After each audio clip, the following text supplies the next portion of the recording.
Hello students. तो हम लोगों ने अभी तक क्या क्या किया, क्विक रिवीजन हो जाए। हम लोगों ने अभी तक पहले डिस्टेंस एंड डिस्प्लेसमेंट समझाया, फिर उसके बाद स्पीड एंड वेलोसिटी किया था, फिर हमने एवरेज वेलोसिटी किया था। एवरेज वेलोसिटी में हमने 3 केसेस देखे थे, ठीक है। और फिर उसके बाद हम कहाँ आ रहे हैं, उसके बाद हम रिलेटिव वेलोसिटी पर आ रहे हैं, ठीक है। अच्छा, एक और क्लासिफिकेशन हम लोगों ने किया हुआ था, क्लास 7th, क्लास 9th, फिर क्लास 11th। क्लास 7th में क्या था, क्लास 7th में कांस्टेंट वेलोसिटी थी, जिसमें कि formula speed is equal to या velocity equal to displacement upon time, ठीक है। Speed equal to distance upon time, ये वाला फॉर्मूला यूज हुआ था।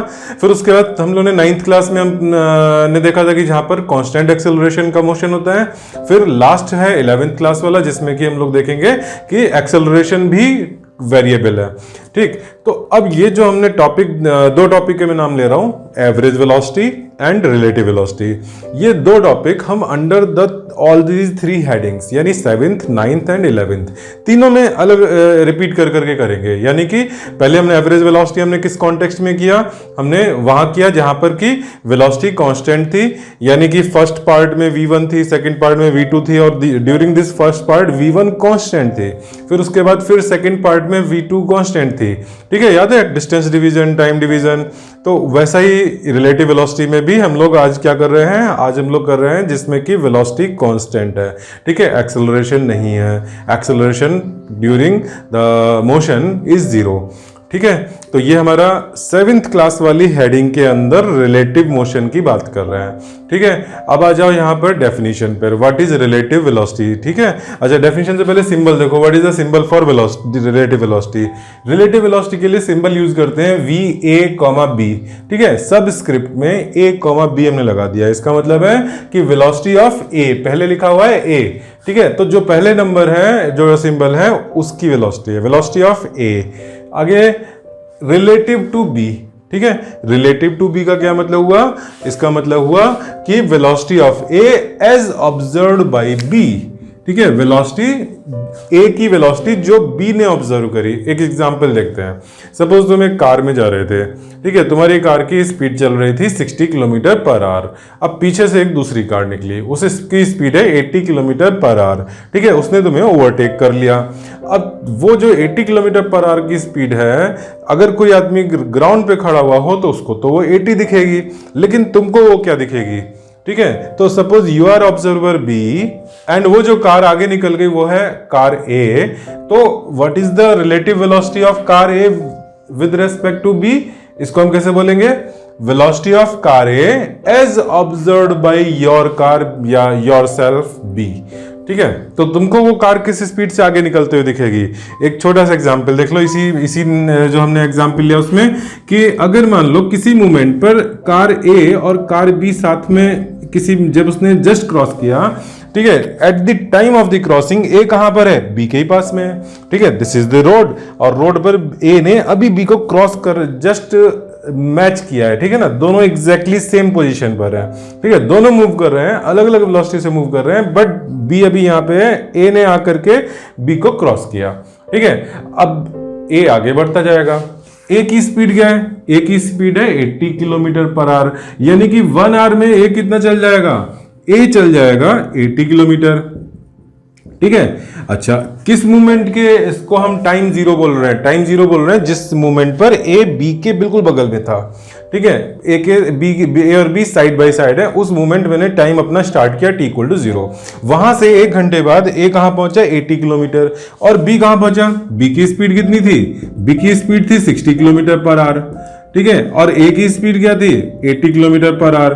तो बी कहां पहुंचा ये बताओ, ए तो 80 किलोमीटर पहुंच गया, बी कहां पहुंचा आफ्टर 1 आवर, बी केवल 60 किलोमीटर चला होगा।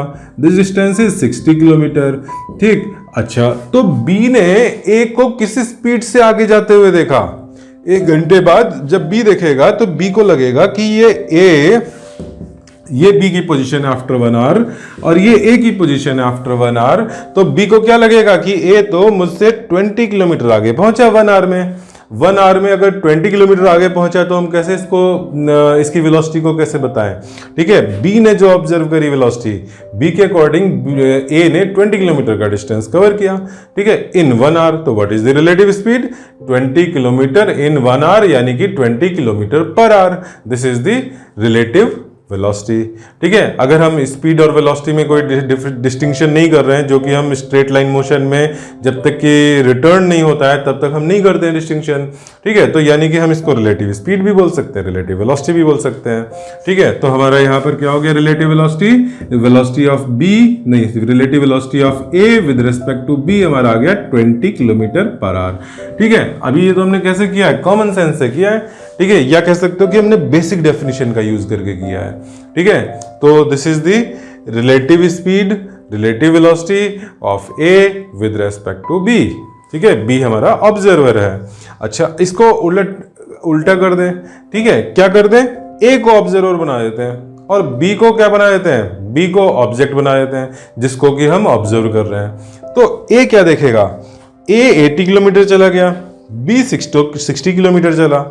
तो तुम सोचो जरा, इमेजिन करो तुम उस फास्टर वाली कार में बैठे हुए हो, तो तुमको वो जिसको तुमने ओवरटेक किया वो कहाँ दिखता है, वो पीछे जाता हुआ दिखता है। ठीक है, तुम्हारे पीछे वो तुम उसके आगे निकलते जा रहे हो। ठीक है, तो तुम्हें ऐसा लगेगा कि वो पीछे मूव कर रहा है। ठीक है, तुम्हें अपनी कार कैसी दिखेगी, तुम्हें अपनी कार तो स्टेशनरी दिखेगी।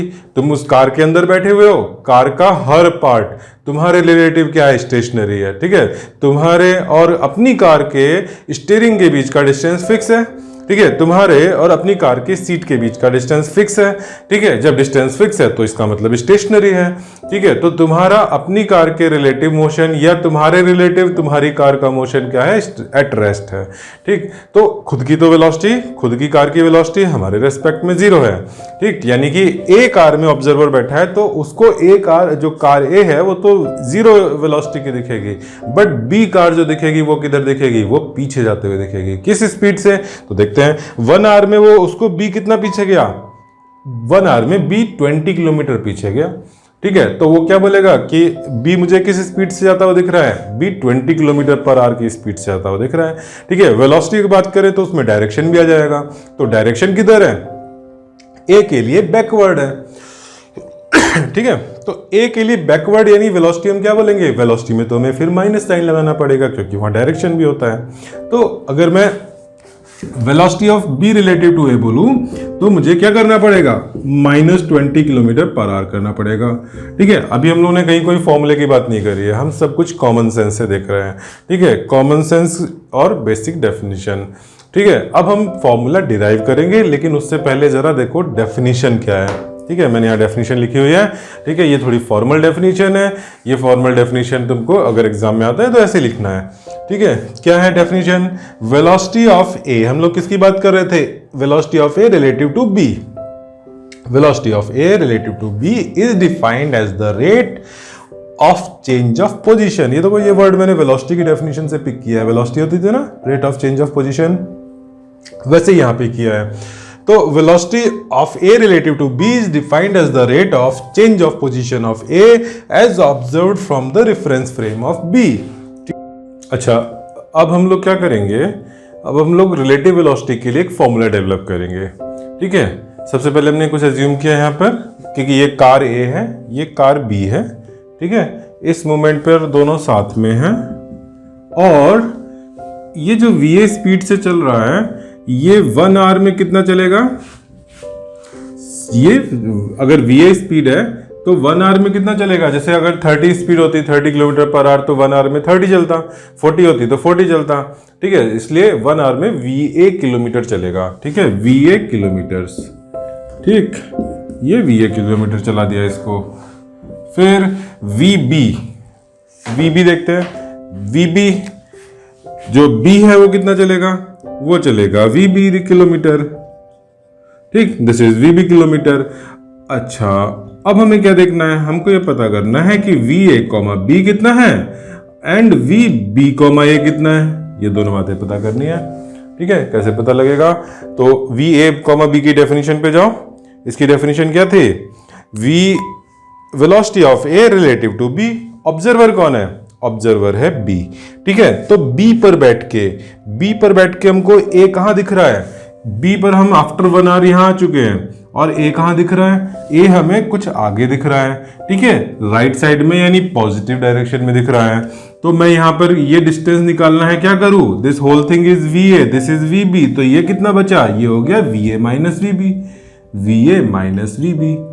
ठीक है, और डायरेक्शन क्या है, बी पे बैठ के देख रहे हो तो पॉजिटिव डायरेक्शन है ए की, तो V A minus V B positive number, V A हमारा ग्रेटर है। ठीक है ना, मैंने ए को ज्यादा चलाया है, बी को कम चलाया है, ए ग्रेटर है, greater minus smaller, positive number आ गया। तो हम एक्सपेक्ट भी यही कर रहे थे कि V A comma B, B पर बैठ के हम ए को देखेंगे तो राइट में गया यानी पॉजिटिव आना चाहिए। ठीक है, अच्छा वी बी कॉमा ए देखते हैं, वी बी यानी ऑब्जर्वर कौन है, ए। ठीक है, जो सेकंड वाला होता है वो ऑब्जर्वर होता है, तो velocity of B relative to ए।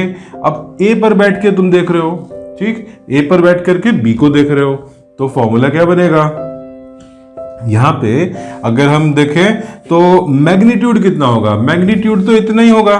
ठीक है, डिस्टेंस तो वही है V A minus V B, but direction क्या है, निगेटिव है। ठीक है, तो माइनस लगा के V A minus V B लिख दे, माइनस लगा के V A minus V B, क्योंकि मैग्नीट्यूड तो यही है बट माइनस साइन के साथ है, और ये तो हमारा पॉजिटिव क्वांटिटी है क्योंकि हमारा वी ए ग्रेटर हमने लिया था। ठीक है, तो हमारा यहाँ पर negative of V A minus V B आया, इसको हम पलट करके लिख लें, V B minus V A कर दें।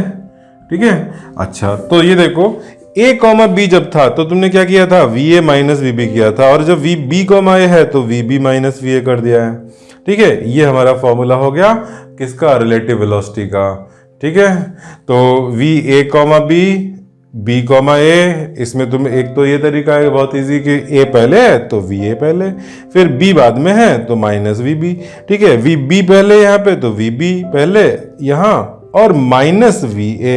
एक तो ये हो गया, एक है कि तुम विद लॉजिक याद रखो कि हमारा किसके रिलेटिव है, बी के रिलेटिव है, जिसके रिलेटिव होता है उसकी वेलोसिटी को माइनस कर देते हैं। ठीक है, याद रहेगा इस चीज के लिए। एक और अगर ये सेंटेंस याद नहीं रहे, ठीक है, कौन सा सेंटेंस, कि हमारा बी के रिलेटिव है तो हमें वी बी माइनस करना है, इस चीज को याद रखने की एक छोटी सी ट्रिक है। देखो अगर मैं ये कहूं कि हम बी को देख, वेलोसिटी ऑफ, हमें किसी की भी velocity with respect to B देखनी है।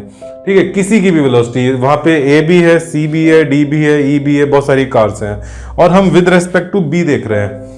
ठीक है, तो सबसे पहले सोचो कि हमें विद रेस्पेक्ट टू बी देखना है। ठीक है, with respect to B, relative to B, तो अगर हम वेलोसिटी ऑफ बी देखें विद रेस्पेक्ट टू बी, ठीक है, बी को ही ऑब्जर्व कर रहे हैं विद रेस्पेक्ट टू बी, तो हमें वेलोसिटी क्या मिलनी चाहिए बताओ, V velocity of B with respect to B 0 आनी चाहिए। ठीक है, तो ये सोचो कि तुमने बी की वेलोसिटी में क्या माइनस किया, तुमने बी की वेलोसिटी में, जिसकी वेलोसिटी चाहिए थी उसकी वेलोसिटी में माइनस वी बी किया।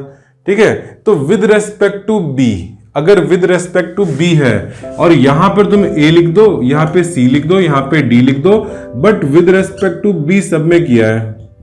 ठीक है, तो क्या करना है, ये तो तुम्हें पता है कि ये 0 आएगा, तो ये 0 कैसे आया, ये विद रेस्पेक्ट टू बी तुमने जिसके रेस्पेक्ट में था वो वेलोसिटी माइनस कर दी थी। ठीक है, तो ये 0 आ गया था। अब ए की विद रेस्पेक्ट टू बी करनी है, velocity of A with respect to B, तो velocity of A minus velocity of B, velocity of C with respect to B करनी है तो velocity of C minus B, D with respect to B करनी है तो velocity of D minus with respect to B. ठीक है, तो ऐसे होता है। ठीक, और एक चीज और ध्यान से सुनो, ये हमने स्ट्रेट लाइन मोशन में लिखा फॉर्मूला, एजम्पशन था कि there is no acceleration, but formula जो डिराइव हुआ है this is very very general. ठीक है, हमने टेक्निक तो यूज करी स्ट्रेट लाइन मोशन की, ठीक है, लेकिन हम लोग इसी चीज को जनरल वे में डिराइव कर सकते हैं। जब हम वेक्टर सीख लेंगे, जब हम कैलकुलस सीख लेंगे, उसके बाद मैं इसी चीज को 2 लाइन में डिराइव कर सकता हूं फॉर जनरल, और फॉर्मूला क्या आएगा, यही फॉर्मूला आता है। बट वहां पर क्या हो जाएगा, वहां पर हम यहां वेक्टर साइन लगा देंगे क्योंकि 2 डायमेंशनल 3 डायमेंशनल सब में ये फॉर्मूला वैलिड है। ठीक है, हर जगह पे ये फॉर्मूला वैलिड है। तो अब तुम्हारे लिए इजी हो गया कि हमें विद रेस्पेक्ट टू जिसके करना है उसको क्या कर देंगे, उसको स्टेशनरी कर देंगे, और जिसको स्टेशनरी करना है उसकी स्पीड हमें माइनस कर देनी है।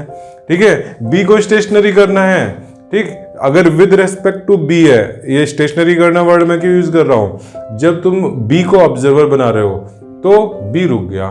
ठीक है, तुमने ए को ऑब्जर्वर बना दिया तो ए रुक गया, ए को हम एज्यूम करेंगे कि ए रुका हुआ है, क्यों, क्योंकि हमारा रेफरेंस फ्रेम ए के साथ अटैच हो गया। विद रेस्पेक्ट टू बी है तो रेफरेंस फ्रेम बी से अटैच हो गया। अब जब बी से ही रेफरेंस फ्रेम अटैच हो गया तो फिर बी की वेलोसिटी उस रेफरेंस फ्रेम में, यानी बी से अटैच्ड रेफरेंस फ्रेम में 0 हो गई। ठीक है, ये बात समझ में आ गई। तो विद रेस्पेक्ट टू जिसके होता है, जैसे हम हर बार अभी विद रेस्पेक्ट टू बी की ही बात कर रहे हैं जितने भी एग्जांपल्स लिए, तो रेफरेंस फ्रेम बी से अटैच कर दिया। हाँ, तो बच्चों अभी हमने जो डेरिवेशन किया फॉर्मूले का, वहां पर एक एग्जाम्पल, एक एजम्पशन लिया था हमने, ठीक है। उस एग्जाम्पल में क्या एजम्पशन लिया था कि हमने ए और बी को बिल्कुल सेम पॉइंट से स्टार्ट किया था, ठीक है, और ए को हमने कहा कि ये वी ए डिस्टेंस चल दिया, ये वी बी चल दिया, तो यहाँ पे इनका डिफरेंस हो गया V A minus V B, ठीक है। क्या हमें ये एजम्पशन लेना जरूरी है कि दोनों एक साथ स्टार्ट हुए हों? उनके इनिशियल पोजीशन के से क्या फर्क पड़ता है? तो मैंने एक जनरल लिया है, एक सिचुएशन कि ए यहाँ पर है, बी यहाँ पर है एट द स्टार्टिंग, दोनों साथ में एक साथ नहीं थे, ठीक है। इनके बीच का डिस्टेंस देखो मैंने डी लिया है, इनिशियल डिस्टेंस इनके बीच का डी था, ठीक। तो अब ये बताओ कि आफ्टर 1 आवर ये ए कितना चल चुका है? वी ए चल चुका है। बी कितना चल चुका है? वी बी चल चुका है, ठीक। तो इनके जो अब बीच में डिस्टेंस हो गया वो कितना है? ए और बी, ये ए की नई पोजीशन है, ये बी की नई पोजीशन है। अब इनके बीच का डिस्टेंस पता करना है कि ये दोनों लोकेशन के बीच का डिस्टेंस कितना है, ठीक। समझ में आया? ये बी की पोजीशन है तो मैंने यहाँ लाइन दिखा दी, और ये ए की पोजीशन है, यहां बता दिया। अब ये सोचो कि ये डी है और ये वी ए है, तो ये जो वर्टिकल लाइन है ये यहाँ स्टार्टिंग में बी की जो पोजीशन थी वहां से कितना डिस्टेंस पर है? तो ये डिस्टेंस टोटल है डी प्लस वी ए। बोलो समझ में आया? यहां से ये टोटल डिस्टेंस देखो, ये डिस्टेंस हमारा वी ए है ना, तो ये टोटल डिस्टेंस क्या हो गया? D plus V A. उसमें से मुझे क्या माइनस करना है? ये पोजीशन है वी बी डिस्टेंस पर, ठीक है, इसको माइनस कर दें तो ये आ जाएगा। तो ये कितना बन गया डिस्टेंस? ये डिस्टेंस बन गया V A plus D minus V B, ठीक है। ये हो गया इतना। अच्छा अब ये देखो कि हमने डेफिनेशन दी थी रिलेटिव वेलोसिटी की, क्या? Change in position as observe from the reference frame of B. हम यहां पे बात कर रहे हैं वी ए कॉमा बी की, ठीक है। तो this is the change in position. तो पोजीशन में चेंज कितना हुआ? तो हम इसको ऐसे कह सकते हैं कि अच्छा, हमने टाइम यहां पे 1 आवर लिया है, मैं change in position upon time interval which is 1 hour, तो नीचे तो 1 आ जाएगा, तो हमारा ये change in position delta X के इक्वल हो जाएगा, ठीक है। अच्छा, तो चेंज इन पोजीशन पे पहुंचते हैं। Change in position, what is change in position? तो फाइनल माइनस इनिशियल, ठीक है। और ये कौन से फ्रेम में पोजीशन की बात कर रहे हैं? बी के फ्रेम में। तो बी के फ्रेम में फाइनल पोजीशन, बी कहां पर है फाइनली? यहां पर। बी के फ्रेम में ए कहां पर है? यहां पर। इनके बीच का कितना डिस्टेंस है? तो ये position of A in the frame of B, V A plus D minus V B, V A plus D minus V B, ठीक है। Minus what is the initial position? Initially ये दोनों यहां पे थे, तो बी के रिलेटिव ए कितने डिस्टेंस पे था? बी के रिलेटिव ए की पोजीशन क्या थी? डी थी, तो माइनस डी अपॉन क्या लिखे? टाइम इंटरवल हमने कितना लिया है? 1 आवर लिया है, 1 से डिवाइड कर दिया, ठीक है। सब कुछ किलोमीटर पर आवर में चल रहा है। अब ये देखो डी से डी कैंसिल हो गया, ठीक है, डी से डी कैंसिल हो गया, क्या बचा? V A minus V B, upon 1 को गायब कर दें, V A minus V B, same relative velocity आ गई। फॉर्मूला भी देखो ए कॉमा बी है, तो तुम डायरेक्ट लिख सकते थे कि V A minus V B, ठीक है। और अगर ये वेक्टर 2D 3D में है तब भी ये फॉर्मूला वैलिड है, ठीक है। नॉन यूनिफॉर्म एक्सेलरेशन है तब भी वैलिड है, ठीक है। This is the beauty of this formula कि ये हर जगह पे वैलिड है, ठीक। तो क्या कंक्लूजन मिला इस वाले टॉपिक से जो हमने अभी डिस्कस किया? कंक्लूजन ये मिला कि ये जो हमारा फॉर्मूला है this is independent of the initial positions of A and B. कहीं पर भी हो ए और बी, उनके बीच में रिलेटिव वेलोसिटी क्या होगी? V A minus V B होगी, ठीक है। चलो इसको नोट करो। अच्छा बच्चों, अब देखो जरा, हम लोगों ने अभी तक एक और एजम्पशन लिया हुआ था जितने भी एग्जाम्पल करे। क्या था उसमें? कि हमने दोनों बॉडीज को सेम डायरेक्शन में मूव कराया था, ठीक है, सबसे पहले हम लोगों ने किया था उसमें हमने सेम डायरेक्शन में किया और दोनों की स्टार्टिंग पॉइंट सेम रख दिए। फिर हमने किया कि उनको स्टार्टिंग पॉइंट अलग अलग रखे लेकिन हमने डायरेक्शन सेम रखी थी। ठीक है, तो वहां पे ये पता चला कि उनकी पोजीशन अलग अलग पॉइंट पर भी हो तो भी कोई बात नहीं है, वेलोसिटी का, रिलेटिव वेलोसिटी का फॉर्मूला वही रहेगा। ठीक है, लेकिन अब हम बात कर रहे हैं कि अगर मान लो वेलोसिटी अपोजिट डायरेक्शन में हो तब रिलेटिव वेलोसिटी का फॉर्मूला क्या होगा। क्या रिलेटिव वेलोसिटी का फॉर्मूला वही रहेगा या चेंज हो जाएगा। ठीक, चलो तो सबसे पहले एग्जाम्पल करते हैं हम, एक नंबर लेकर के, कुछ नंबर्स डाल करके, तो उससे थोड़ा फील आएगा। तो क्या है, ए है 60 किलोमीटर पर आवर से चल रहा है, बी है 40 किलोमीटर पर आवर से अपोजिट डायरेक्शन में चल रहा है। ठीक है, अब बात करते हैं, अभी हमने एज्यूम कर लिया कि हमने दोनों साथ में रखे। ठीक है, थोड़ा सोचने में इजी हो जाता है कि हमने स्टार्टिंग में दोनों को एक ही पॉइंट से शुरू किया। ठीक है, हालांकि हमें पता है कि स्टार्टिंग में एक जगह पे नहीं भी रखे हैं, दोनों में कुछ डिस्टेंस हो तब भी आंसर वही आएगा, वो हम पहले प्रूव कर चुके हैं।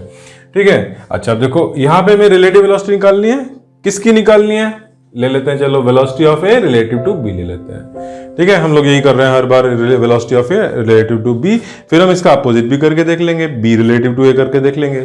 ठीक, तो velocity of A relative to B की बात हो रही है और अभी हम फॉर्मूला जो डिराइव हुआ था उसको यूज नहीं कर रहे, हम पहले यहाँ पे अपने कॉमन सेंस से बात करते हैं।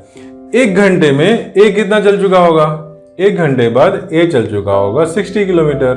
ठीक है, ए यहां पर आ गया, बी कहां पहुंच चुका होगा आफ्टर 1 आवर, वो इधर चल चुका होगा, कितना 40 किलोमीटर चल चुका होगा। ठीक है, बी यहां पर पहुंच गया। अब ये ए और बी, अच्छा ऑब्जर्वर कौन है, बी ऑब्जर्वर है। ठीक है, बी के रिलेटिव बताना है ए की वेलोसिटी, तो हम बी को ऑब्जर्वर मान के देखते हैं कि बी ने जो ऑब्जर्व किया, क्या ऑब्जर्व किया कि ए उससे कितना दूर है, ए उससे 100 किलोमीटर दूर है, 60 + 40। ठीक है, तो ये क्या कहेगा कि 1 आवर में 100 किलोमीटर चला गया, टाइम 1 आवर। ठीक है, और चेंज इन पोजीशन हो गई 100 किलोमीटर। तो अब बताओ कि वेलोसिटी जो रिलेटिव हुई वो कितनी आई, वो आ गई 100 किलोमीटर पर आवर। समझ में आया। वेलोसिटी के लिए हमने फॉर्मूला क्या लिखा है, वेलोसिटी के लिए फॉर्मूला लिखा है change in position upon time. ठीक है, चलो फॉर्मूला लिख देते हैं, delta x upon delta T. और चेंज इन पोजीशन पहले कितनी थी, पहले उनकी जो बी के रिलेटिव ए की पोजीशन 0 थी, दोनों साथ में थे, और अब क्या हो गई, अब 100 किलोमीटर हो गई। ठीक है, तो 100 अपॉन 1, ठीक है, 100 upon 1 is 100 kilometre per our. अच्छा, अब देखें ये हमारा फॉर्मूला यहाँ पे फेल तो नहीं हो गया। हमने फॉर्मूला क्या लिखा था, हमने फॉर्मूला लिखा था ए कॉमा बी का formula V A minus V B. अच्छा, यहाँ पे डायरेक्शन एक ही सेम डायरेक्शन नहीं है, तो हम जरा यहाँ पे वेक्टर साइन लगा लेते हैं। ठीक है, तो वी ए कितना है, वी ए कितना है, velocity of A 60 kilometre per our है। अच्छा, पॉजिटिव एक्स में है कि नेगेटिव एक्स में है, पॉजिटिव एक्स डायरेक्शन में है। ठीक है, मैं यहाँ पे लिख देता हूँ velocity of A with vector sign, ये +60 किलोमीटर पर आवर है। अच्छा, ये बताओ वेलोसिटी ऑफ बी कितना है, विद वेक्टर साइन हमें प्लस माइनस के साथ लिखना पड़ेगा, तो वेलोसिटी ऑफ बी किधर है, नेगेटिव डायरेक्शन में, कितनी है 40 है, तो ये वी बी की वैल्यू हो गई। अब हम अगर फॉर्मूले में पुट करें तो वी ए तो रख देते हैं 60 और माइनस वी बी कितना रख दें, -40। ठीक है, -40 क्या हो गया, 60 + 40 हो गया, यानी कि आंसर क्या आया 100 किलोमीटर पर आवर। यानी कि अपोजिट डायरेक्शन में भी फॉर्मूला यही वैलिड है। ठीक है, सेम फॉर्मूला वैलिड है। अच्छा, अगर हम स्पीड में बात करते कि स्पीड दोनों की 60 और 40 दी हुई है, तो स्पीड में तो माइनस नहीं आता है। ठीक है, स्पीड तो पॉजिटिव होती है। तो अगर हम स्पीड के टर्म्स में बात करें तो रिलेटिव स्पीड जो होगी अपोजिट डायरेक्शन में जब चल रहे हैं तो क्या होगी, तो उसमें आंसर 100 कैसे आएगा, जब हम 60 + 40 करेंगे। ठीक है, तो अगर हम स्पीड के टर्म्स में बात कर रहे हैं तो हम ऐसे बोलेंगे कि जब अपोजिट डायरेक्शन में ट्रेवल कर रहे हो तो ऐड कर दो स्पीड, और जब सेम डायरेक्शन में चल रहे हो तो सब्ट्रैक्ट कर लो। ठीक है, रिलेटिव स्पीड के लिए ऐसे बोलेंगे, लेकिन ये चीज तुमको ऐसे याद रखने की जरूरत नहीं। देखो वेलोसिटी वाले से हमें क्लियरली पता लग जा रहा है, जहां के हम विद साइन पुट करेंगे। ठीक है, तो अच्छा ये एक प्रैक्टिकल एग्जाम्पल भी इसका मैं दे सकता हूँ। सपोज तुम एक ट्रेन में बैठे हो, ठीक है, ट्रेन में जर्नी करी है। अच्छा, अब सामने से तुम्हारी ट्रेन चल रही थी बहुत स्पीड में, ठीक है, और सामने से एक दूसरी ट्रेन आ गई। ठीक है, तुम बैठे हुए थे राजधानी एक्सप्रेस में। राजधानी कितनी स्पीड से चलती है? 130 140 इतनी स्पीड हाईएस्ट उसकी रहती है। ठीक है, तो 130 140 की स्पीड में तुम राजधानी एक्सप्रेस में बैठे हुए थे, तुमको बाहर सब चीजें बहुत फास्ट जाते हुए दिख रही थी। ठीक है, अब सामने से आ गई पैसेंजर ट्रेन। ठीक है, पैसेंजर ट्रेन की स्पीड कितनी है? 30 किलोमीटर पर आवर, और तुम्हारी स्पीड कितनी है? 150 किलोमीटर पर आवर ले लेते हैं। ठीक है, तुम्हारी ट्रेन की स्पीड है 150 किलोमीटर पर आवर, और सामने से क्या आ गया? सामने से आ गई पैसेंजर ट्रेन। किस स्पीड से चल रही थी वो? 30 किलोमीटर पर आवर। ठीक है, स्कूटर की स्पीड से चल रही थी। स्कूटर भी अभी 60 अगर रोड खाली हो तो चल जाता है, यहाँ पे तो ये ट्रेन इतना स्लो चल रही थी। अच्छा, अब ये बताओ तुमको, जब तुम उस ट्रेन को क्रॉस होते हुए देखोगे तो तुम्हें क्या लगेगा कि वो ट्रेन बहुत स्लो चल रही है कि वो ट्रेन तुम्हारी ट्रेन से भी फास्ट चल रही है? पहले तुम खड़े अपनी ट्रेन में देख रहे थे तो बाहर तुम्हें ट्री, रोड, ठीक है, आसपास में जो भी चीज बाहर थी वो पीछे जाते हुए दिख रही थी, तो तुम्हें अपनी ट्रेन की स्पीड का एक आइडिया था। ठीक है, एक फील था। अब सामने से जो ट्रेन आई वो 30 की स्पीड से आई, तो तुमको क्या लगेगा? तुम उस ट्रेन को देख के क्या लगेगा? तो यहाँ पे देखते हैं, हमारे अगर एक स्पीड 150 है, दूसरी 30 है, तो हमें रिलेटिव स्पीड क्या दिखाई देगी? हमें जो उस ट्रेन की स्पीड दिखाई दे रही है that is the relative speed. तो 150 प्लस 30 180, तो तुमको लगेगा कि अरे ये मेरी ट्रेन से तो ज्यादा तेज चल रही है, तो पैसेंजर ट्रेन है। ठीक है, कितनी स्पीड चल रही है? 180 किलोमीटर पर आवर से चल रही है, जबकि ग्राउंड के रेस्पेक्ट में उस ट्रेन की स्पीड तो बहुत स्लो है। ठीक है, तो सामने वाली ट्रेन की कितनी भी कम स्पीड हो, जब तुम क्रॉस करोगे तो अगर वो अपोजिट डायरेक्शन में जा रही है तो तुम्हें हमेशा उसकी स्पीड ज्यादा दिखेगी। ठीक है, अगर वो रुकी हुई होती, किसी स्टेशन पे तुम्हें कोई ट्रेन रुकी हुई है और तुम्हारी ट्रेन स्पीड से जा रही है, तो तुमको वो ट्रेन, जैसे तुम्हें ऑर्डिनरी ग्राउंड, ठीक है, या प्लेटफॉर्म जिस स्पीड से क्रॉस होता हुआ दिखेगा उसी स्पीड से वो स्टेशनरी ट्रेन भी दिखेगी। यानी कि अगर ये ट्रेन की स्पीड 0 कर दें तो हमें रिलेटिव स्पीड 150 दिखेगी। ठीक है, तो this is the whole story. और पैरेलल वाले केस में भी एग्जांपल ले सकते हो। ऐसा वैसे बहुत रेयरली होता है, बट कभी कभी ऐसा होता है कि दो ट्रेन्स पैरेलल में चल रहे हो।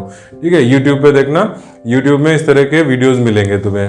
ठीक है, तो यूट्यूब पे सर्च करना टू ट्रेन्स रेसिंग। ठीक है, तो हालांकि वो एक्चुअल रेस नहीं होती है, ठीक है, बट एक्चुअल रेस भी वैसे ऑर्गेनाइज होती है। ठीक है, तुम्हें एक्चुअल रेस के भी मिल सकते हैं वीडियो, बट वो बहुत ही वो रेलवे ही ऑर्गेनाइज कराता है। ठीक है, कभी कभी इस तरह के इवेंट्स होते हैं, बट तुम्हें नॉर्मली जो रेसिंग वाली वीडियो मिलेंगे वहाँ पे क्या होगा कि बाई चांस दो ट्रेन्स पैरेलल ट्रैक पे जा रही हैं। ठीक है, आगे चल के उनको अलग अलग डाइवर्जन में हो जाना है। ठीक है, बट कुछ डिस्टेंस तक दोनों पैरेलल चल रहे हैं और उसमें कोई किसी की स्पीड ज़्यादा है, किसी की कम है। ठीक है, तो अब पैरेलल में सपोज यही होता कि एक पैरेलल में पैसेंजर ट्रेन तुम्हारे साथ चल रही है 30 किलोमीटर पर आवर की स्पीड से। ठीक है, यानी your train is overtaking that train. तो अब इस ओवरटेकिंग की रिलेटिव स्पीड क्या होगी? तो उस केस में 150 माइनस 30 हो जाएगा, तो स्पीड क्या हो गई? 120 हो गई। अब अगर मान लो इस शताब्दी या राजधानी एक्सप्रेस में बैठ करके इसको देख रहे हैं पैसेंजर ट्रेन को, तो हमें 120 दिखी। अगर पैसेंजर ट्रेन में बैठ के देखोगे शताब्दी को तो क्या होगी रिलेटिव स्पीड? तब भी 120 ही होगी। यानी कि मैग्नीट्यूड जो है वो दोनों के डिफरेंस से आ रहा है। लेकिन डिफरेंस क्या है दोनों केस में? क्या सेम 120 होगा? नहीं, एक केस में क्या होगा, अगर हम पैसेंजर में बैठे हैं तो हमें राजधानी किधर जाते हुए दिख रही है? राइट साइड में, और सपोज राइट साइड पॉजिटिव है तो पॉजिटिव 120 दिख रहा है। और जब तुम उस फास्ट मूविंग ट्रेन में बैठ करके इसको देख रहे हो पैसेंजर ट्रेन को, तो क्या हो रहा है? तो पैसेंजर ट्रेन तुम्हें पीछे आते हुए दिख रही है। पीछे किस स्पीड से? 120 की स्पीड से। तो वो वेलोसिटी वाइज बोलोगे तो निगेटिव साइन के साथ बोलना पड़ेगा। अगर राइट वर्ड पॉजिटिव है तो लेफ्ट वर्ड निगेटिव है। ठीक है, तो राजधानी एक्सप्रेस के रिलेटिव -120 हो गया speed of the passenger train. ठीक है, तो ये हमारी स्ट्रेट लाइन में कुछ एग्जाम्पल्स हुए, कुछ फॉर्मूले हुए। अभी इसको नोट करो तो मैं कुछ और एग्जाम्पल देता हूँ। ठीक है, फिर हम लोग हर तरह के स्ट्रेट लाइन में विदाउट एक्सेलरेशन वाले क्वेश्चन कर पाएंगे। ठीक है, अभी इसको नोट कर लो, देन हम लोग कुछ एग्जाम्पल्स और लेंगे।